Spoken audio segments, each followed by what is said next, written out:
Happy Father's Day, everyone. This is Red of Half Century Collecting Sports Cards with another episode of my favorite cards. These were the ones the last time I did a video that I featured. I know I've been getting a little tardy in putting out new videos. I guess my excuse is just life busyness, work, and now coaching baseball, coaching Legion baseball, head coach at this time, so it takes a lot of time and travel and just taken away from putting out videos. I did watch Rob of Baseball Time Traveler today put out a Father's Day episode, and that inspired me to put this one out. These were the two players that my dad told me were his favorites. Marty Marion, shortstop for the St. Louis Cardinals there on his 1950 Bowman, was a real good player, and I think a pretty cool card. And the 56 Tops of Minnie Minoso, who was an outstanding player, Hall of Famer. My dad probably never got to actually watch these two guys play, but listened to them on the radio and just from following baseball, knew about them. I wish I would have been a little closer and talked a little bit more with my dad about some of his baseball memories. I know he did like to play. He ended up with a lot of mental health issues, and with that, I probably wasn't as sympathetic as I should have been. Ended up where he didn't really provide at all for our family, so we were dependent on my mom, who ended up going back to school after she had us when she was young, went back to college and became a teacher, and that was the salary basically we lived on. A memory I have, the first year I started buying baseball cards, 1973, was getting a pack and opening when my dad was in a state mental hospital. And I remember we were outside a lot at that place, and me and my brother would play catch on the yards, and there was a little grate there as we were opening cards, and we were flipping them, and a 73 Harmon Killebrew was a card we flicked, and it went down through the grate into the whatever was down there, sewer or whatever, and it was a 73 Killebrew that we ended up losing forever. But I have a 73 set now, and I think I even got another 73 later out of packs of Killebrew at the time. But I think that's a pretty cool card of a guy. I don't know if he's the MLB logo, kind of like Jerry West, but cool Killebrew card.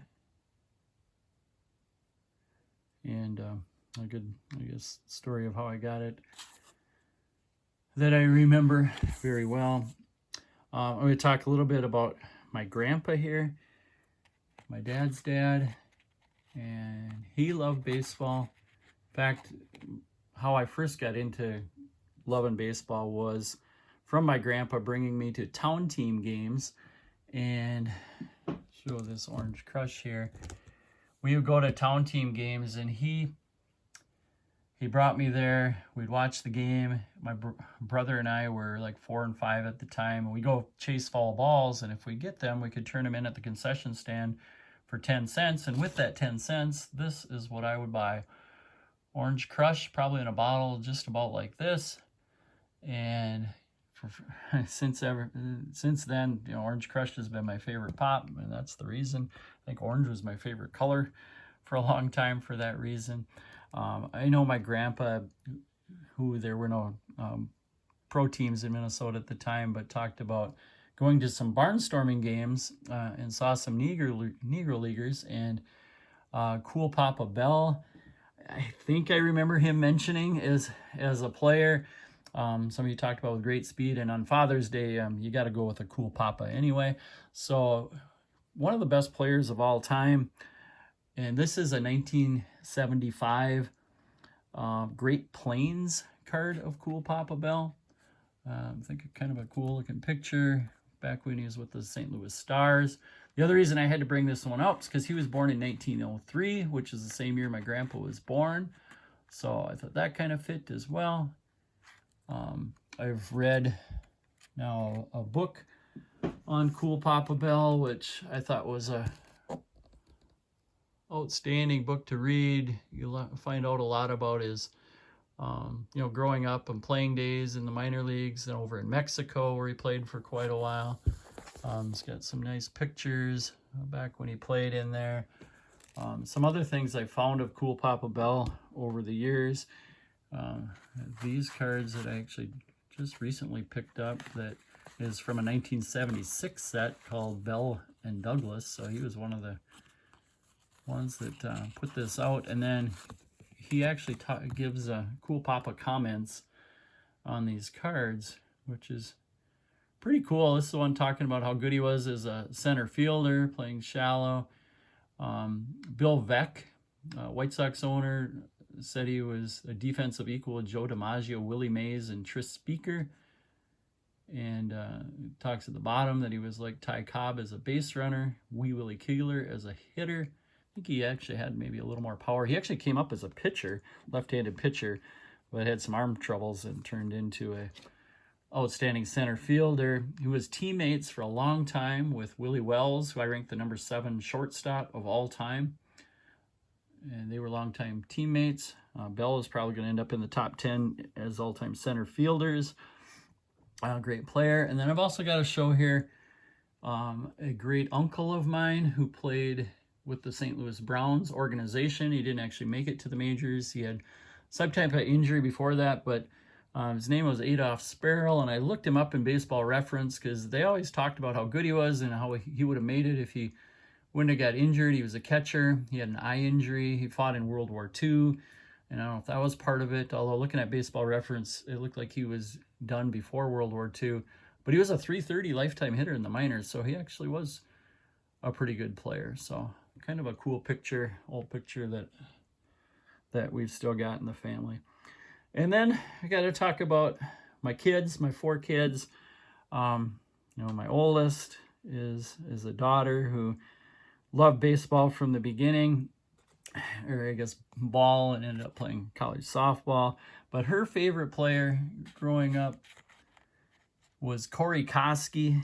And I remember when Koski signed with the Toronto Blue Jays, and she was maybe 7 years old or something at the time. He was a free agent and no longer a Twin, and told her when she was laying in bed and she just started crying, he's like, well, he can't do that. And but I guess a little life lesson. And later she really liked this guy, Max Kepler, as my other daughter does as well. Memories from my oldest son, who doesn't really have a favorite player, and he kind of didn't follow baseball anymore as he got older. But when he was younger, we'd go to ballparks together, and one of the things I remember the most and the best was playing catch with him before games. We did that since he was 3 years old. Go to like the Milwaukee ballpark and go play catch, and we did that until he was older. He was a real good ball player, but ended up going to track instead. But fun memories of him. And then next, my second daughter, who's now playing college softball. And again, she hasn't given me a favorite baseball player, doesn't really follow baseball much. I think she just likes to play softball, but I think she's a little bit of a Kepler fan a bit. And then my youngest son, I'm going to show, he wears number 24, and he actually is into baseball a bit. And his old-timer favorite, he says, is Willie Mays, another number 24. This is his 1960 Topps card, which I think is a really cool card, that sideways card. Nice looking back. And then his current favorite player, and he liked him back. We went to a game in Houston mid-2000s, so this was before the 2017 scandal thing, but he plays shortstop, and he kind of fell in love with the playing of Carlos Correa and liked him, and then he kind of fell out of favor with the Astros a bit after the 17 thing. But I don't know if Correa was involved much or not in that, but now since he's become a Minnesota Twin, Correa is again his favorite. Seems like a really, really good dude, as well as a good player. My son's got a Correa jersey, and so even though this is more of a vintage kind of a card show, yeah, to show some newer Correas.